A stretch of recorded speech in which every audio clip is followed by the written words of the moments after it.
Got Willis here today. And, we always talk about networking and connecting with people. And I connected with him through Aaron Amin, through a lot of the school community, Coach Carson's group. But welcome, Willis. Thank you. Thank you for having me. No, thank you for doing this. I love people when they reach out to me and they want to know more about Pittsburgh, because I think that's something we can dig into on why you're looking at Pittsburgh. Well, why don't you tell my audience kind of what your real estate background is and are you investing currently? Okay, so I live in the Hudson Valley of New York, in Kingston, New York, just like 90 miles north of Manhattan. I have six doors here. Um, I'm should be closing in the next week or two on another three-unit building. Um, so I started in 2015 or so. I bought a duplex and then another duplex. But here the housing crash was still going on, so they were dirt cheap, and it was like a no brainer to buy them. Then I stopped for probably 5 years and didn't do anything, and just got serious about it. Like in 2023, started really getting back into it, trying to get some more doors. So I bought another couple of single families, and then I'm just going to buy this three-unit, hopefully in the next week or two.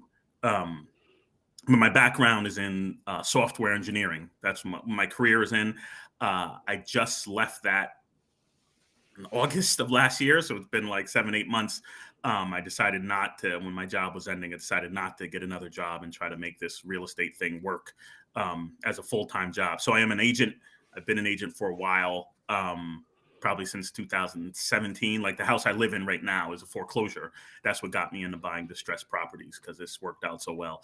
Um, but I became an agent mostly just to get my own properties and be able to have access. So I didn't really do anything. But when I thought I was going to leave my job, like the beginning of 2024, maybe end of 2023, when it looked like my job was ending and I was going to have to get something else, I said, all right, I'm going to start really pounding the pavement as a real estate agent and as a real estate investor. So that kind of brought me to today, where I'm supporting myself as a real estate agent and looking to hopefully not need to work in the next 1 to 3 years is what I'm giving myself to be kind of financially independent. Like I touched on earlier, you're considering, looking at the Pittsburgh market. But like you said, you're investing in New York now, and it sounds like you're doing good things there. I mean, like why switch to another market possibly? Because of refining my goals, right? I'm a member of Coach Carlson's RPM, Rental Property Mastery Group, and he really hammers on the fact that, like, what do you want to get out of this? Why are you just trying to be as rich as possible? Do you want to replace your income? When do you want to do that? And so in the process of refining those goals, I really, it boils down to, I want work to be optional. That's what I want, right? That is the goal of my real estate investing. And so for work to be optional, I have to replace my income, and I want to do that as soon as possible. Um, so in doing that, in coming to that conclusion, um, I said, okay, I need to have efficient kind of money producers in my portfolio.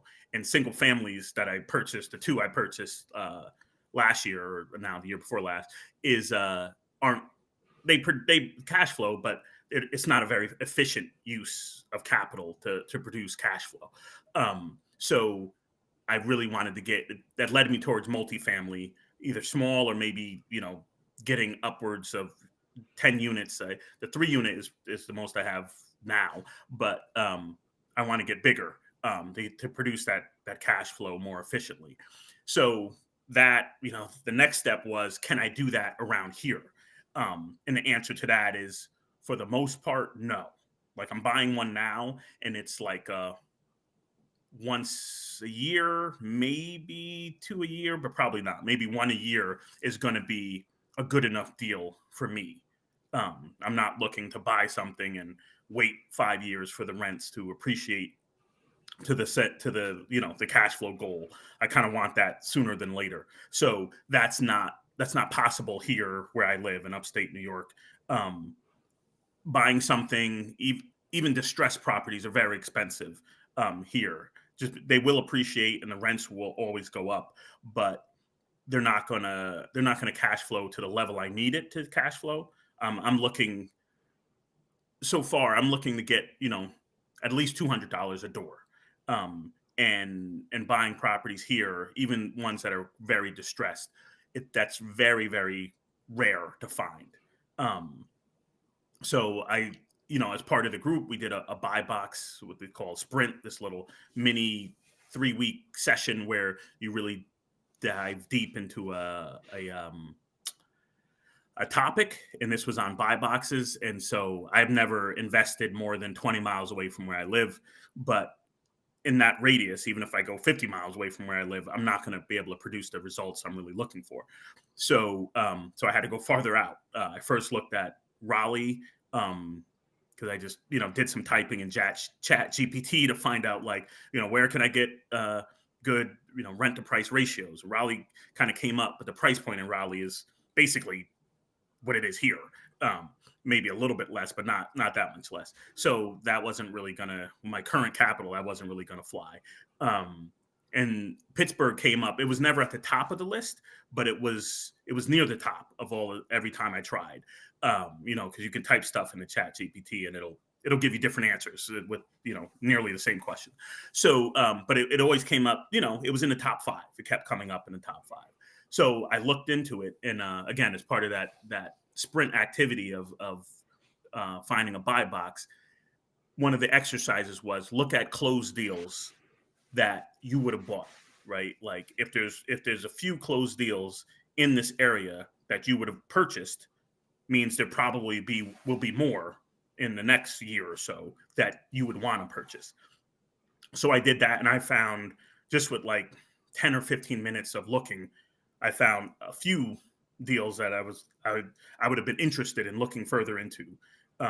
So that kind of got me excited, and I started drilling down more into Pittsburgh and seeing that, yeah, you could do some cash flow. Like, appreciation's not like it is here, but that's not that high on my priority list. So it works out fine that I could cash flow what I want, and I could get the same results. But there's a steep learning curve into doing it out of state. No, I think that's all great points that you're hitting on. And, I think everyone has, different ways they may go about looking at a market. And like you said, you use Chat GPT or AI to help narrow down your search. And I think that's super useful in, like, today's technology. And I think that's super helpful.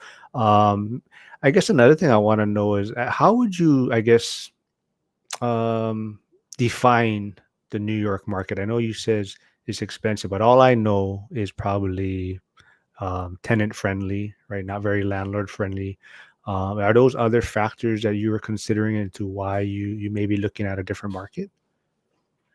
Not really, because this is the only place I've ever invested. So I'm kind of used to that. And it's New York is a big state, and it's like night and day when you kind of leave this area and go north or west. Um, right, and like I said, I'm about 90 miles north of Manhattan, right? So the closer you get to there, the more the prices just go through the roof, right? Where I live, I've come to find out, I thought every place was like this, but it's not. Is It's kind of a sweet spot in the sense of the prices are not that high, um, especially compared to the rents, and because even though it's 90 miles, it's still considered commutable. So we get people, especially after COVID, moving into the areas. It keeps the property values up, and it keeps the rental demand almost like it's our areas in a housing emergency, right? So they are instituting things like rent control if you like have more than 10 units and things like that. But I guess the way I look at it is, if I know the rules going into it, I can play by those rules. Like, if the rules change while I'm already into it, that's a problem. But if I know the rules, And I know the tenant rules, and I know the landlord rules. Um, so I can play by those rules and I can win, if I know the rules going into it. So it's compared to places like Texas or places in the Midwest, it's definitely much more restrictive. Tenants, if you have to evict someone and they know what they're doing, it could be months of of them living rent free in your places, and that's only happened to me once. But I, I would figure that would happen any place. You're going to get a bad tenant slip through your screening process. I love that. Let's unwrap that a little bit because I love the idea, like you're saying, you know the rules, and as long as you know the rules, now you're gonna just figure out how to win, within those rules. And I think that's a lot of times people are trying to maneuver themselves because they're either trying to make their own rules or they're trying to change things.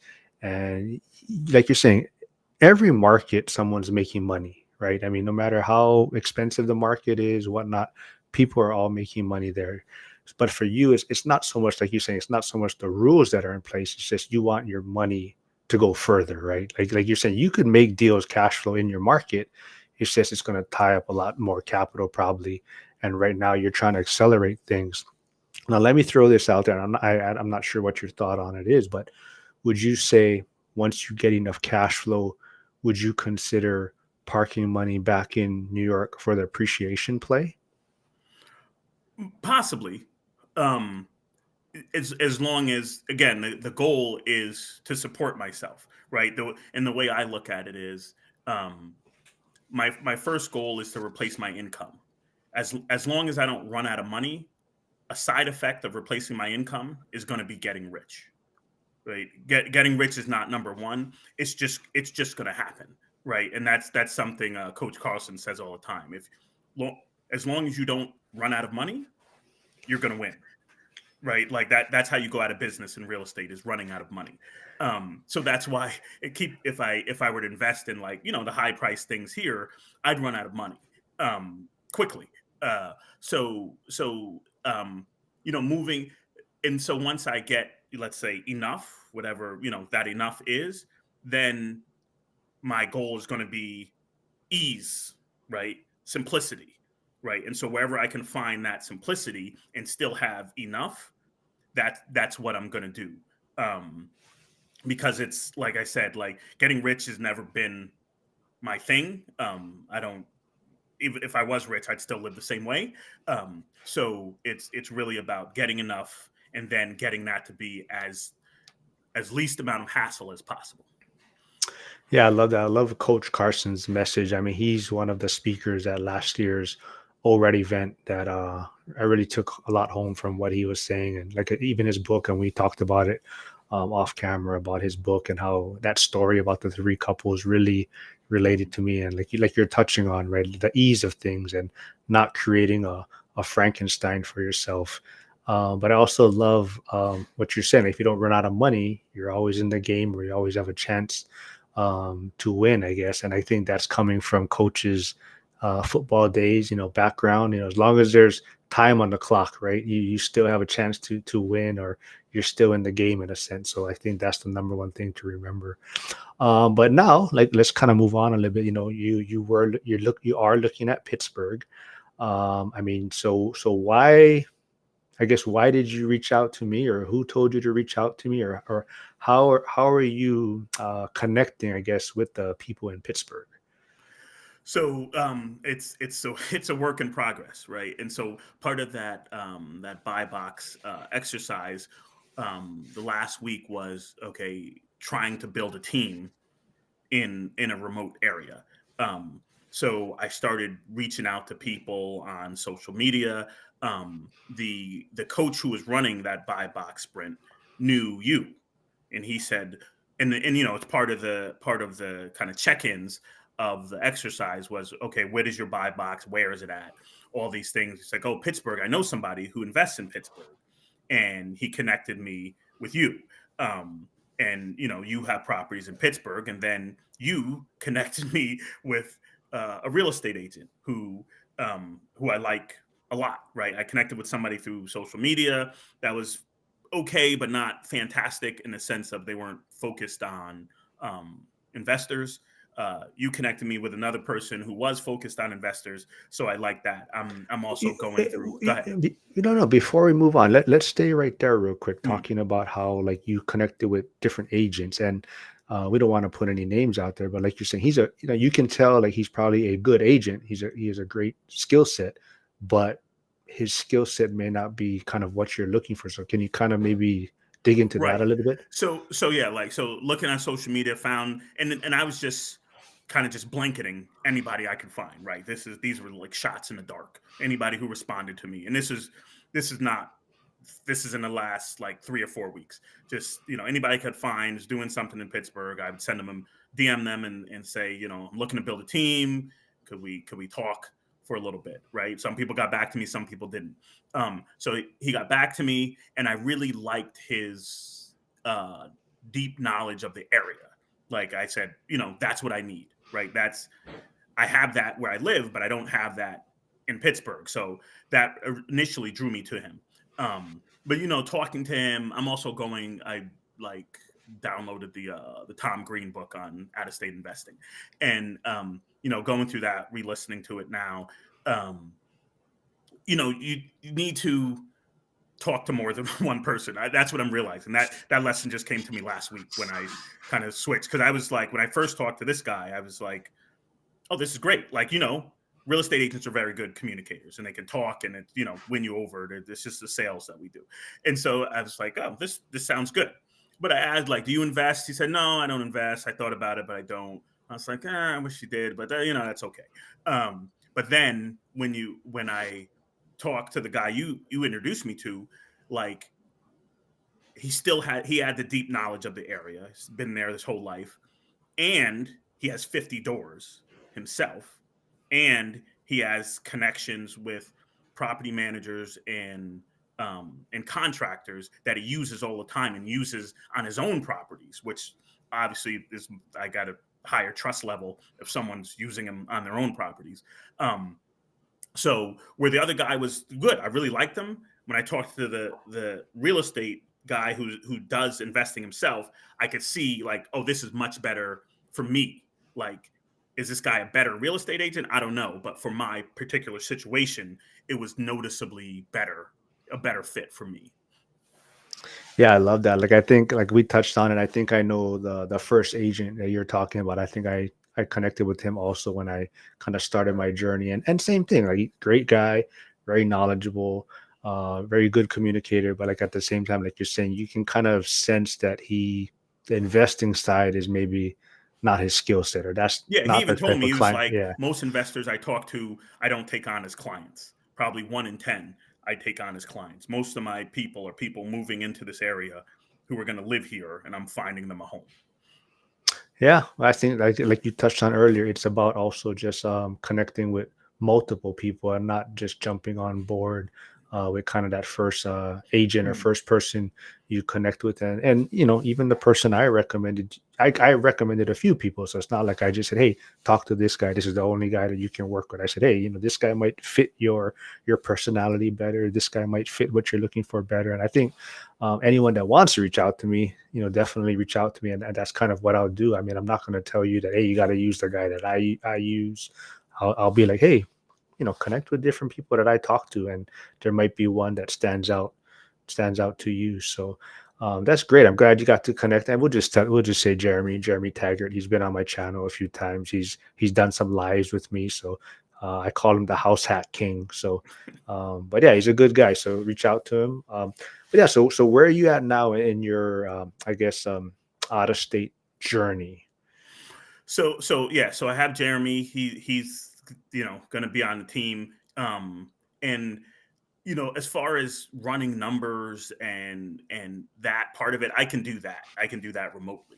What I need boots on the ground to do is, number one, advise me as to, okay, this looks like a good deal on paper. Where's the neighborhood at? Where's it going? Kind of thing. And then I need, ballpark within 10 or 15%, give or take, of a renovation cost, because I'm trying to do what I do here there, which is get distressed properties at a deep discount renovate them such that when they're done, I already have some equity and some cash flow such that I can burr them and move on to the next right deal. Um, so if I can do that, I've noticed Pittsburgh is they don't have there's not many small multifamilies outside of duplexes. Like there's a lot of duplexes. Once you get bigger than that, not a ton. Um, so um, so yeah, trying to run those numbers, and there's also like I've realized that there's lots of areas that have rents that are quite low compared to what I'm used to here in New York. So, but like I said, those are all things I can find out remotely. I can find out the taxes remotely, but I can't do an estimation on repairs, and I don't know enough to say this neighborhood is on the upswing or it's collapsing. I don't know that. So those parts I need to plug people into, which would be the real estate agent, which would be the property manager and the contractor. So I got Jeremy. I talked to one property manager who I kind of like, but like I said, I've learned a lesson that I need to talk to more than one. So that's in the next couple of weeks. I'll be talking to more property managers, and then I'm putting a spreadsheet together of possible um, properties I like, and then I'm gonna once I get a team or a few people, I'm gonna run and try to narrow that list down and start looking to pull a trigger on some. Awesome. So, let's kind of stick to, I guess, the out of state kind of blueprint that you use. Hmm. Was there any criteria that are automatically, was there like a distance, I would say, that say, okay, that's as far as I'm going to go? Or like you said, you're just punching in chat GPT and you're kind of looking at whatever it spit out at you? Or was there like, okay, anything within 1,000 miles or something like that? Was there something that really put something out of the ballpark? No, it was I was the initial formula was another Coach Carson formula where he has this idea of a sun city or a sun location, right? And he thinks of it as he describes it as a solar system, right? So you have a sun, and then you have satellites that go around this sun, right? The sun is Pittsburgh, or the sun is Atlanta, or the sun is whatever city that has the jobs, that has the infrastructure, right? But out and it's expensive, right? It's expensive to go right into that. But the satellites cities are less expensive. But they still have a high rental demand. They still people come there for the jobs that are in the Sun City, but they live outside of the city by whatever 20, 50 miles or something like that. So that's the kind of construct that I was working around, like picking Pittsburgh as the sun, and then its suburbs that sprawl out in every direction, um, as to what where to look for these multifamilies that I'm looking for. I love that. I like that idea of the sun and the satellites around there, and I think that's a great way to make money in, like you're saying, markets that are probably going to be appreciated. Like I really think Pittsburgh's on that cusp of hitting that appreciation, but like you're saying, there is pockets in there that maybe the taxes aren't as high and the prices are still a little bit lower. So I think that's a great way to take advantage of that. As far as I guess, looking at out of state, was there something, I guess, that maybe you're preparing yourself for? Like, what is maybe the biggest obstacle that you see in out of state investing? Well, for me, it's clear. It's fear, right? I've never purchased anything I haven't seen, that I haven't walked through Hmm. multiple times. That took when one of my best friends is my contractor, that I haven't taken him to, and we've walked through. Um, like to kind of relinquish that control is terrifying for me. And but the more I do it, the more I'm coming to realize that the things I do can be duplicated, right? Like where I live here, like I'm already a rental market expert. I'm already a housing market expert. I'm already I wouldn't say a renovation expert, but I can price renovations fairly quickly when I walk through and give a ballpark, so I know give or take 10, 15%. I know what things are going to cost. So I can do that really quickly, right? But each one of those parts is a different person in in out of state investing, and so me thinking about it that way has really kind of matured my view of investing in the sense of like, oh, I go, used to be, oh, I just go look at this house. I walk through. I think it's going to cost this much. I call my buddy Fred. He comes by and he's the contractor, and he looks at it. He tells me my numbers are okay, um, and then I know how much to bid. Right, like that's simple. But it's like going out of state, it made me kind of say each thing I'm doing is really a separate job, and I need a person who can do that separate job. So that fear of like I'm not there, right? And I do all this stuff. That really kept me from doing it for a while until I realized like if I think about this job I'm doing of going to see the house and estimating the costs or um, thinking about what is this house going to be worth after I fix it up or thinking about how much rent can I get from this house when I'm going to fix it up. If I think about it that way, it's much less fearful for me because there's a person I can get on my team that's going to do that job. It's not me doing them all. It's me picking someone to do this job and that job that I do here. So yeah, the biggest obstacle once that fear was gone, I thought like, oh, this is not that big of a deal. I just need to figure out what the jobs are and get someone to fill them. How long would it take you to get to Pittsburgh from New York? 6 or 7 hours. Oh, shoot, that long actually? Okay. I was wondering, like for your first maybe property that you find, you think you're gonna do a walkthrough before you purchase it, or are you gonna kind of go the full remote way? I don't know. Like I because I can't, I got a life here, so I can't like run it out there all the time. So I'd like to discipline myself enough to like find people I trust and then trust them. Like I'm saying that in words, but is that really going to happen? I don't know. It may, you know, it's still a risk, right? So it's a big risk when I do it here, but I feel comfortable because I'm here and the people I trust are here. So that remains to be seen. I would hope I could do it because to really scale, I can't be there all the time, and I want to scale. So I'm hoping that I won't, but I might. I think you touched on it earlier. I think you said you downloaded David Green's, remote investing or out of state investing. Hmm. Like, do you think that you could see yourself doing this 10, 15 years ago, maybe remote investing? Probably not. I don't think the technology was there to support Yeah. it. Um, and and I wasn't there 100%. Even if the technology was there, I my thinking wasn't there to support it. Right? Like I didn't have my own process dialed in enough to to do that. Even if I could walk through a house, right?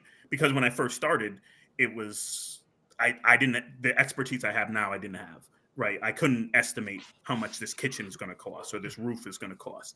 Um, so yeah, like yeah, I wasn't there and the technology wasn't there. Yeah, I think that's a great point. I definitely think technology has made this a lot easier than. I mean, I'm not saying it's easy, but I think it's a lot easier than people Hmm. think it actually is. And you kind of like you touched on that. I think like even just being able to do calls like this, or even if I'm not sure if you and Jeremy talked on a Zoom or talked just over the phone, but I mean, I think there's something about also just seeing the person uh, on a video call. Hmm. I think Hmm. you can get a good read of what they're telling you and whatnot. So I think, like you're saying, technology has definitely helped this process of out of state investing. So yeah, I love what you're doing, and maybe we can connect again. Maybe when you get further along, and I mean, I don't know. Maybe you might change your mind. Maybe you're not gonna buy something in Pittsburgh, and you might pivot on me. But I would love to see, what you're going to do there. And I definitely think Jeremy's going to be able to help you. He's doing great things also with Owe Nicholas, who was also on my channel before, Orange Juice Properties. And I know you connected with him too. Hmm. But yeah, why don't you remind people, like, if they want to buy stuff in New York, if they want to invest in New York, and how can they connect with you? So yeah, you can look me up, Willis C. White. That's the handle on everything, on Instagram and TikTok. And if you want to email me, it's just williscwhite@gmail.com. I'm with Keller Williams Realty, Hudson Valley North.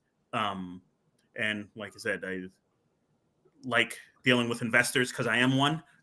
So uh, and I specialize in at least investments in distressed properties. That's what a lot of my experience is in. Cool. I will put all those links, in the description. But before we wrap things up, I do want to touch on one last thing. And I know you mentioned you're in Coach Carson's group, and I always get questions, and a lot of people. I think that's one of the common questions people like to ask: is it worth paying for coaching or mentorship? And we're not going to go into the price of Coach Carson's, program and whatnot. But do you think paying for mentorship or joining these type of programs is beneficial? Um, I think it depends. Like for me, it has been. I thought it was expensive, and I was like, and so I made the decision when I said I was going to jump into this, like that I was going to spend some money, and some of that money was going to be wasted. Like I did this. Uh, Another one of the sprints had to do with off market deal finding, and I was sending out postcards. Right, I eventually gave up on that, so that was wasted money. But I went into it thinking like, okay, I'm going to spend some money. Some of it's going to be wasted, but it's some of it's going to be valuable, right? And for me, this has been valuable because I that the fear, like I was talking about before with out of state investing, I don't know if I would have gotten over that without being a part of this community. And so can I say it's worth it for everyone? I don't know. Probably not. Like if you're taking steps every week, you're moving along, maybe it's not. But I really wasn't moving along like that. And being a part of community, especially this one, is very motivating because you're going to talk to someone every week. You're going to meet people who are already doing it, and they're going to like I this lady. We have these action teams, which are little groups we meet every other week. I started talking to her, and she's like, "You can do this. You already." And she does out of state investing. And she was afraid to invest near where she lives, right? She was like, "Oh, I just have other people taking care of it. It's so much easier that way. I'm afraid to buy something close to where I live." And it was seemed so strange. So, like, getting out of your own head and talking to people for me was very motivating, right? Like I said, I probably wouldn't have gotten over the fear of out of state investing if I hadn't been part of this. So, I mean, I like to think of myself as a go getter, but getting over that fear, doing something every single week, every single day, the communities help me do that. If you're already doing that, then maybe you don't need the community. But I, for me, it's been worth it. I think my biggest takeaway from that is there's still no magic pill, right? You can sign up for these courses or mentorships, and no one's gonna just give you the or solve your problems for you. Right, It's still right, yeah. it's still what you're putting into it. So Yeah, yeah, I love. it's just like having a group. Like it'd be great if I had a group come to my house every week and they were all investors and they were all doing right, but that's not really realistic. And so this is the next best thing to that, and be that. So I guess the way I think about it is, does everyone need to pay for community or coaching? No, but everyone does need a community, I right? like that. Yeah. Because I don't think there's no way to do it by yourself, right? There's not enough of you to go around. So if you can get a community for free that's motivating, do that. But I think everyone does need a community. I like that. Should make a shirt for that. But well, but like I said, thanks for doing this. Thanks for reaching out to me. I'm going to thank Aaron for connecting us, and I'm glad you got to connect with Jeremy. And I want to keep track of your journey and what you're going to do, and maybe like we touched on, we can get you on some lives. Discuss the New York market and how your out of state journey is going. But yeah, this was a fun one, and we'll do it again, Willis. All right. Yeah. Thanks so much, and thanks for the help you've given me. You've definitely been a path forward in my journey. Yeah, and we don't want too much people investing in Pittsburgh though. So let's not get the secret out there too much. Not until we get a Yeah. good base for ourselves, then they could drive up the prices, right? All right. Yeah. All right, Willis. Thanks, man. We'll do this again. All right. Thanks. Thanks, man.